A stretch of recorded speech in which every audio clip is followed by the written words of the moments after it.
দুই পাটাকে বিচ্ছিন্ন করে দেওয়া হয়, বুকের হাড় পেটে ক্ষত বিক্ষত করা হয়, মানুষকে কতটা জোরে গলা টিপে ধরলে দুই চোখ দিয়ে রক্ত বের হয়। আমার হাত পা এখনো কাঁপছে সেই নির্মম ঘটনা দেখে।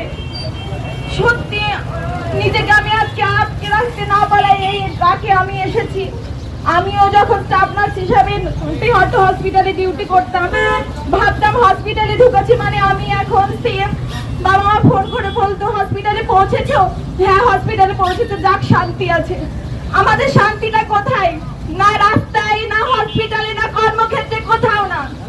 আপনারা অনেক আগে হয়তো দেখেছেন 2022 সালে একটা HWC সুস্বাস্থ্য কেন্দ্রে একজন ছেলে নগ্ন অবস্থায় গিয়ে একটা একা CHO কাজ করে। আমি বলে রাখি, কমিটি হেলথ অফিসার একটা হসপিটাল মানে সুস্বাস্থ্য কেন্দ্রে একা কাজ করে এবং একটা ANM থাকে।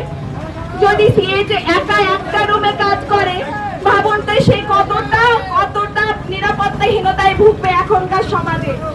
রাস্তায় বেরোলে কেউ তাকালেও মনে হয় ভয় লাগে যে কি না কি ভাবছে হয়তো। আমাদের রাস্তাঘাটে চলতে, রাত্রিবেলায় চলতে কেন ভয় লাগবে? কিসের জন্য? কেন আমরা স্বাধীন নই?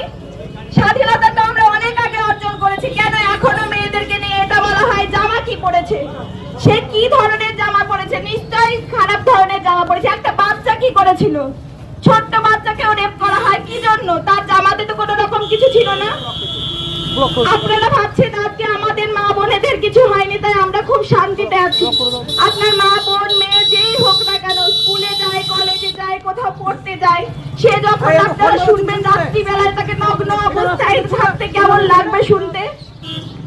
আজকে করে যে ঘটনায় আমরা এখানে সবাই দাঁড়িয়ে আছি, যে ম্যামের মৌমিতা দেবনাথ ছিল চেস্ট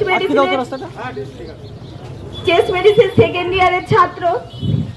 চেস্ট মেডিসিন পেতে গেলে প্রচুর পড়াশোনা করতে হয়। বহরমপুরের মতো জায়গায় মাত্র 2-3টে চেস্ট মেডিসিনের ডক্টর পাওয়া যায় যেখানে।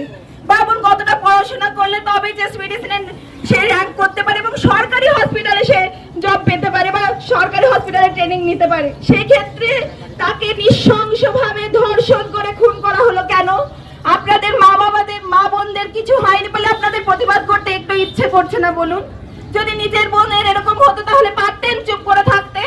আমি যখন প্রথম আসি নদীডাঙ্গাতে তখন মনে হয়েছিল অনেকজন আসবে, এসে দেখি মাত্র 2 জন, আমি আর আমার কলিগ দাঁড়িয়ে। কেন আপনার মা বোনদের যদি এটা হতো আপনারা আসতেন না? কেন মা বোনরা ওখানে দাঁড়িয়ে আছেন, এখানে এসে একবারও বলতে পারতেন না উই ওয়ান্ট জাস্টিস? কেন উই ওয়ান্ট জাস্টিস এই কথাটা বলতে পারতেন না?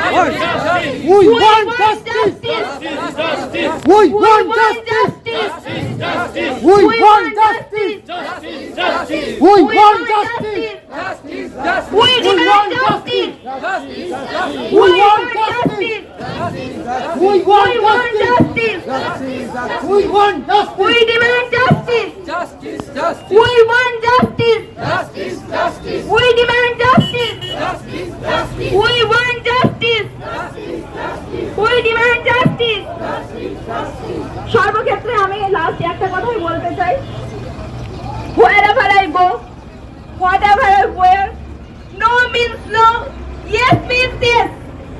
We want justice, justice, justice. We demand justice, justice, justice. We want justice, justice, justice. We demand justice, justice, justice. We want justice, justice, justice. We demand justice, justice, justice. We want justice, justice, justice. We demand justice, justice, justice. We want justice, justice, justice. We demand justice, justice, justice. আসুন সবাই আমাদের সাথে যোগদান করুন, তাহলে একটু হলেও খারাপ লাগাগুলো আমাদের কমবে। এত কিছু পেশেন্টদেরকে এত কেয়ার দেওয়ার পরে, এত কিছু ডক্টরে এত 34-36 যত ঘন্টা 2-3 দিন ডিউটি করার পরেও একটুখানি অন্তত ভাবতে পারছে উনি ওখানে যেখানেই থাকুক না কেন, সে মুসলিম না আমরা বলি যে না হয়তো সে স্বর্গে আছে বা যা ইচ্ছা হোয়াটএভার, আপনারা অন্তত একবার যদি অন্তত তার জন্য বলে থাকেন যে উই ওয়ান্ট জাস্টিস এসে, তাও ওর হয়তো ওপর থেকেও ভালো লাগবে।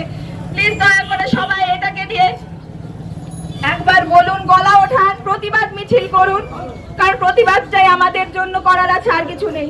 নমস্কার।